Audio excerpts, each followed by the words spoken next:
This is Canberra, federal capital city of Australia, and a fine example of modern town planning in a beautiful setting.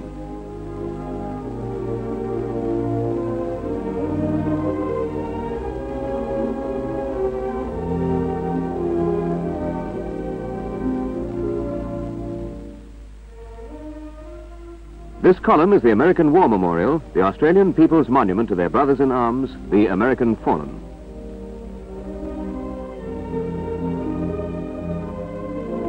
The partnership of the war years has become a partnership of the space age. At Tidbinbilla, some 25 miles from Canberra, a new deep space tracking station has become operational. The road to Tidbinbilla passes through a countryside noted for its scenic beauty.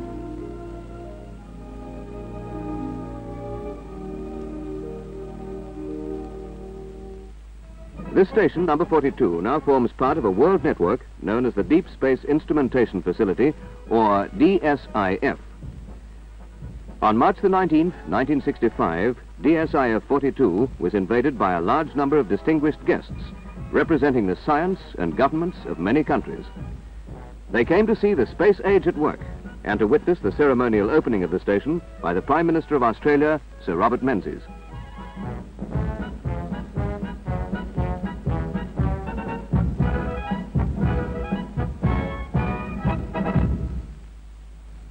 The Minister for Supply, Mr. Alan Fairhall, welcomed guests on behalf of the Department of Supply, which has the responsibility for establishing and operating all Australian tracking stations. In October 1958, the United States government formed the National Aeronautics and Space Administration, NASA, whose function is to implement a vast program of space research. At Cape Kennedy in Florida, research vehicles are being launched with increasing frequency and with bigger, more complex payloads.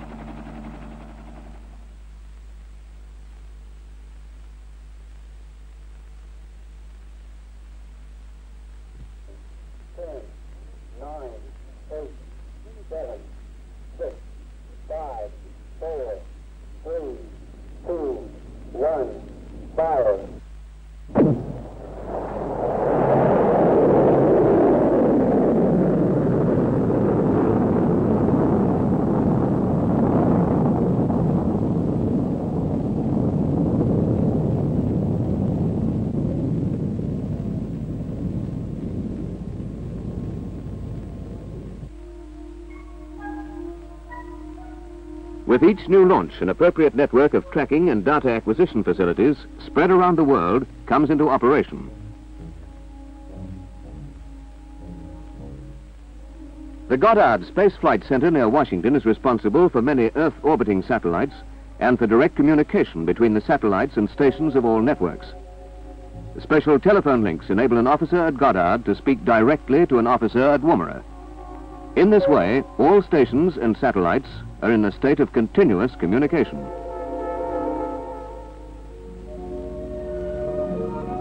Mr. Fairhall paid tribute to Space Track Proprietary Limited, which operates the station for the Department of Supply.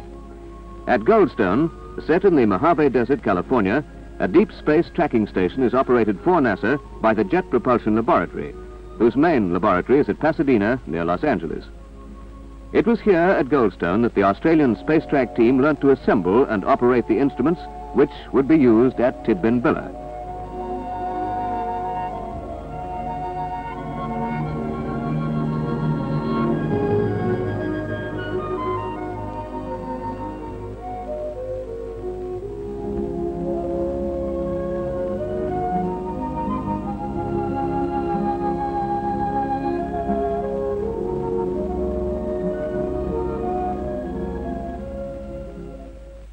Prime Minister, Your Excellencies, gentlemen, it's a great pleasure at this stage to introduce Mr. Ed Buckley, Senior Representative of the National Aeronautics and Space Administration, who is at the same time Director of Data Acquisition and Tracking.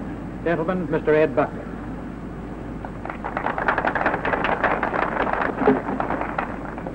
Mr. Prime Minister, Minister Fairhall, distinguished guests, 7 years ago we put up the first satellite, and one of the first two we put up was a small grapefruit-sized vehicle.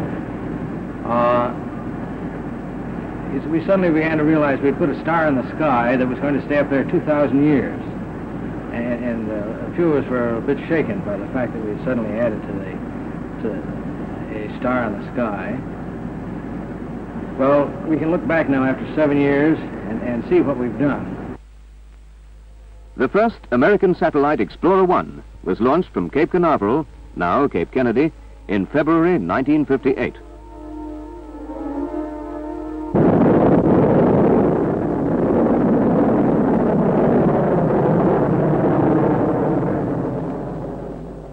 It was successfully tracked and photographed by scientists at Woomera using a Baker-Nunn optical instrumentation camera.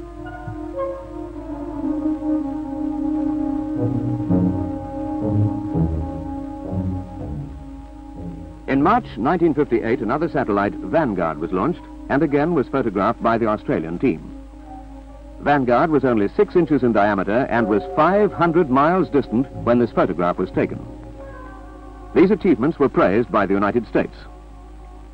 Soon after, plans for probing deep space required the setting up of a deep space instrumentation facility with stations at Goldstone, Woomera and Johannesburg. Eventually, Tidbinbilla and Madrid were to be added. These sites are spaced so that at any time at least one station has the spacecraft in view. The first American deep space vehicle was Pioneer. At the Jet Propulsion Laboratory, Pioneer was sterilized before flight by ultraviolet radiation. Pioneer 4 was launched in March 1959, passed close by the Moon, and finally entered an orbit around the Sun.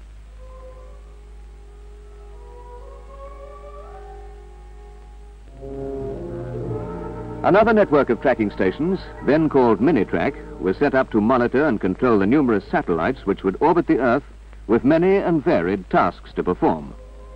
Mini-Track has since been renamed STADAN, the Satellite Tracking and Data Acquisition Network.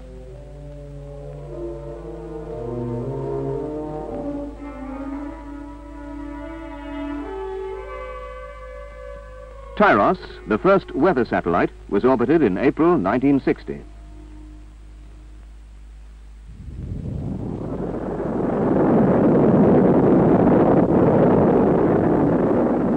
Advantage was taken of its passage over Woomera to obtain simultaneous photographs of cloud cover from an Australian Long Tom sounding rocket, a high-flying Canberra aircraft, and ground cameras. Such independent experiments assist the interpretation of satellite weather pictures, which are now a powerful element in forecasting. 10 Tyros satellites so far launched have transmitted over 500,000 weather pictures. In August 1960, Echo, a 100-feet diameter balloon of reflective plastic, was packed into a capsule and placed in orbit.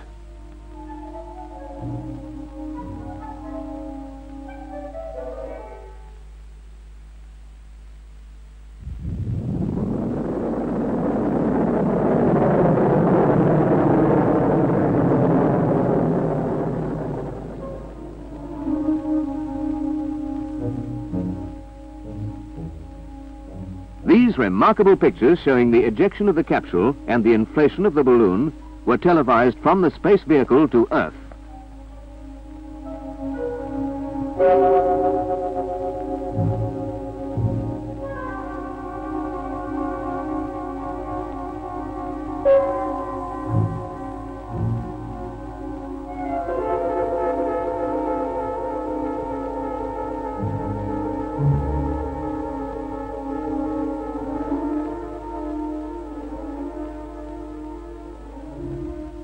This satellite is still in orbit and is often clearly visible over Australia, and though only a passive reflector, was a successful forerunner of the active communication satellites to follow.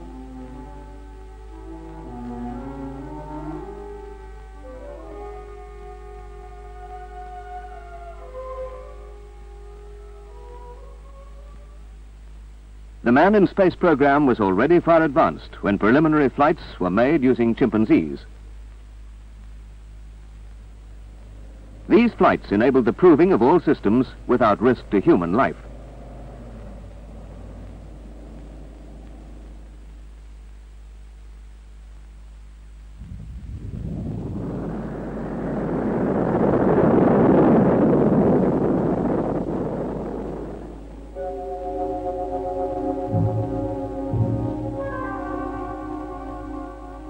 At a new tracking station at Muchea, Western Australia, astronaut Walter Schirra and an aeromedical team led by Warren Bishop assisted the Australians to monitor the chimpanzee's flight.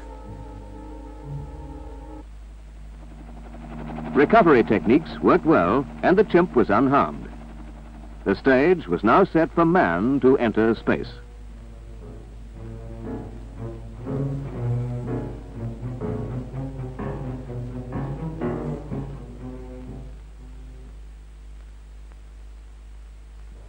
Next came the epic mission of John Glenn, who fully orbited the Earth in February 1962. Liftoff. The clock is operating. We're underway. Roger, reading you loud and clear. Roger, we're programming it roll okay.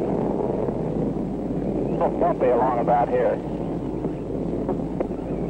Stand by for 20 seconds. Roger. 3, 2, 1. Mark. Roger, backup clock is started. This mission also was tracked by the Australians at Muchea and Woomera. 102, 101, oxygen 78, 100, amps 27. Roger, loud and clear, flight path is good, 69. Roger, check's okay. Mine was 70 on your mark.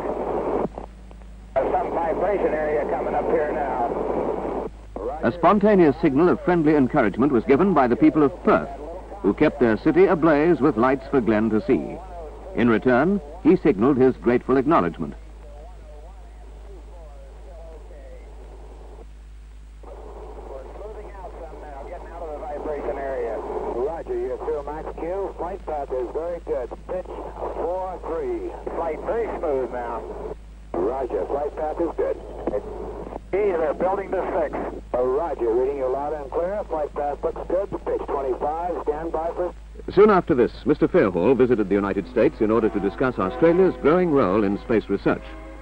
He was accompanied on the mission by Mr. John Knott, head of the Department of Supply. The partnership now expanded rapidly in size and scope. Agreement was confirmed that Australia and the United States would cooperate fully to achieve, with other participating nations, the gigantic program of space research which lay ahead. Mr. Fairhall met with Mr. James E. Webb, the administrator in overall charge of NASA. Good evening, Mr. Fairhall. Nice to see you. Will you sit down? Mr. Minister, we certainly appreciate the wonderful relationship we have had with your government and with the citizens of Australia interested in the space program. The facilities that your government has provided and the wonderful service in tracking both manned and unmanned satellites has been one of the elements of success in the space program that we have been conducting. And let me say that when the city of Perth turned on its lights for John Glenn as he passed over, this symbolized the close cooperation and meant a very great deal to us. We have a feeling that this activity gives your scientists an opportunity to participate in space activities that also has some benefit to them. So I may say that you're always welcome here, and we appreciate the friendly relationship we've always had with Australia. Well, thank you, Mr. Webb, for the warmth of your welcome. I must tell you it's been a source of continual pride to us in Australia to be associated with this great American endeavour in space. Now, we know, of course, that geographically we're in a good spot for this kind of activity. But I like to believe that it's because of the considerable competence that we've been able to develop that we're able to render such a contribution to America's magnificent attack on the frontiers of what must be regarded as human knowledge and human experience. It's true, of course, that the equipment which you've located in Australia has been made available to us in the most generous fashion for our own use in off periods. Now, for this we're grateful, because it does help us to develop and to maintain a growing space technology in Australia. As a result of discussion, moves were made to enlarge Australia's tracking capability. At Carnarvon in Western Australia, a new station was built to replace Muchea. Equipped to handle manned space flights as well as unmanned satellites, the Carnarvon station was opened in June 1964 by the Minister for Supply. Carnarvon is operated for the department by a contractor. Because of its geographical location, Carnarvon sees many satellites during their first pass after launch from Cape Kennedy. Carnarvon has played a major role during the two-man Gemini missions.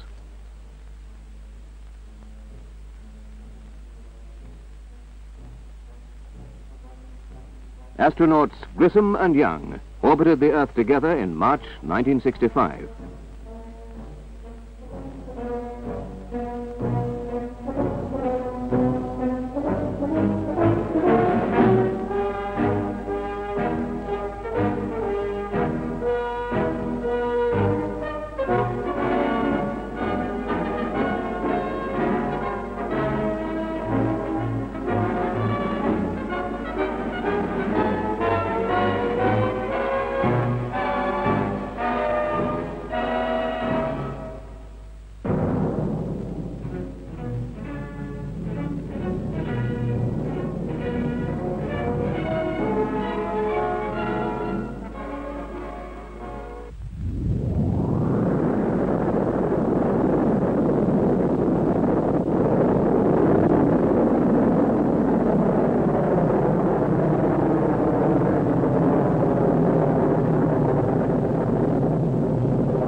Again, the mission was successful, and man's conquest of space a step nearer.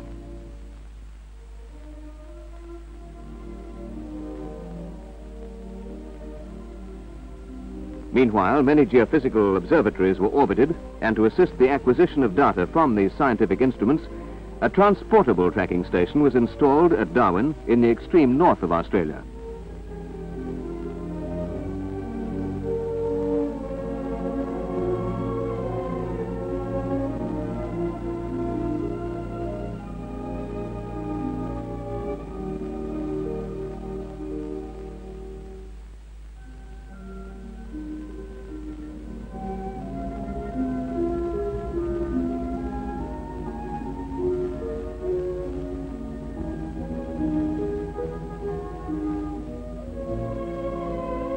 At the Department of Supply's Weapons Research Establishment in Salisbury, South Australia, a telemetry and command station was set up to control the positioning of a communications satellite, SYNCOM, during August 1964. A very precise maneuver was required to shift SYNCOM from one orbit to another Earth-synchronous orbit. Salisbury commanded the maneuver, which placed the satellite in a stationary position over the Pacific. SYNCOM was used to televise the Tokyo Olympic Games to America.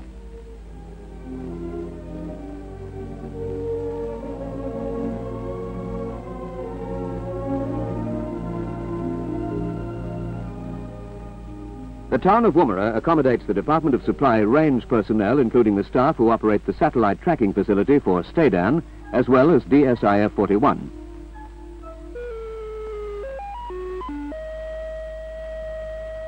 These stations, in turn, were modified and extended to meet the demands of the expanding space program.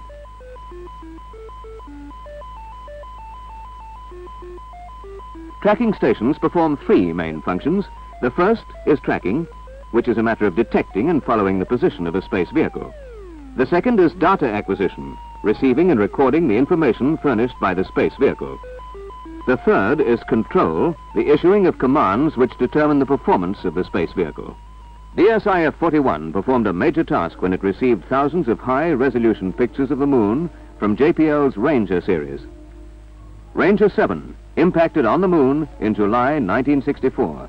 Rangers 8 and 9 repeated the performance soon after. Other sites in Australian Capital Territory are Honeysuckle Creek, to be operated for the Apollo Man on the Moon project, and Auroral, which will accommodate the more complex equipment being developed for the large scientific observatory-type satellites.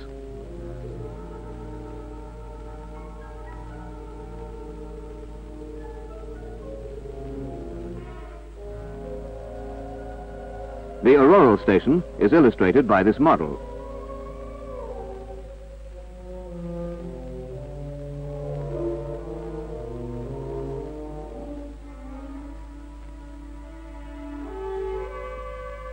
Thus, 3 important new space tracking stations, whose purpose is to aid the peaceful exploration of space, are added to the peace and beauty of the Australian Capital Territory.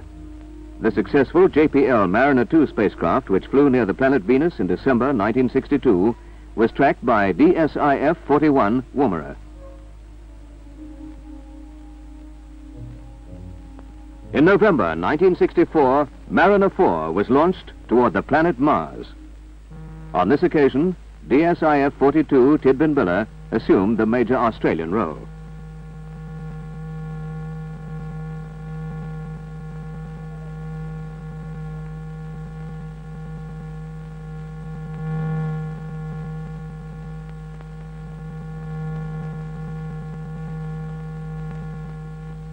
President Johnson sent this message.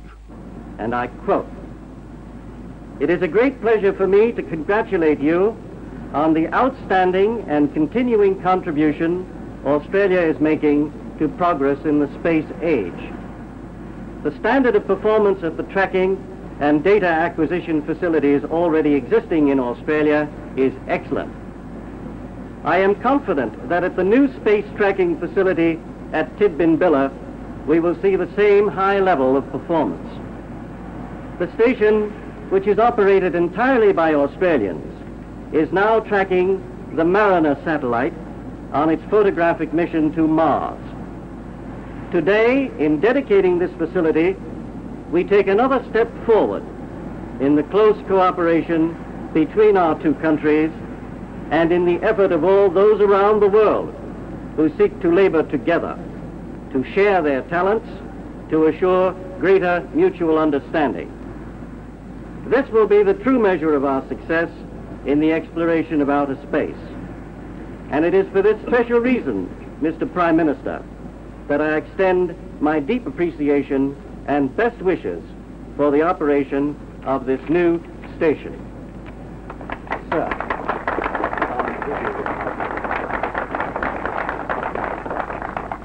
Your Excellencies and gentlemen, it's my pleasure to introduce at this time the Prime Minister of the Commonwealth of Australia, the Right Honourable Sir Robert Menzies.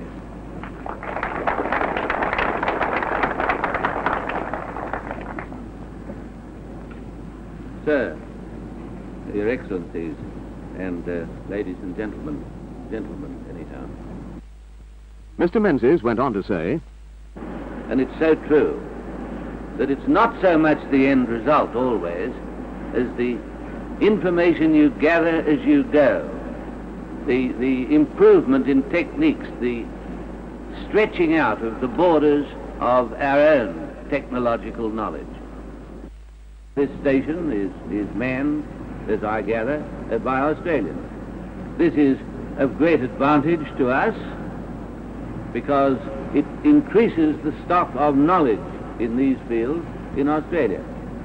It's also of advantage to the United States because in suitable areas it is able to get highly skilled and authentic information in the course of tracking the satellites or other objects moving around in space.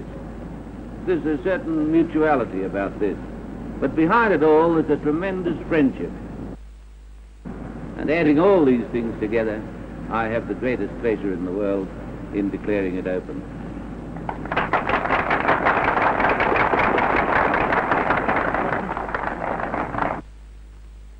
And so the partnership will continue in harmony, each further step bringing greater knowledge and skill, and in this way the vast regions of space will yield a rich harvest for the greater welfare of mankind and the generations to follow.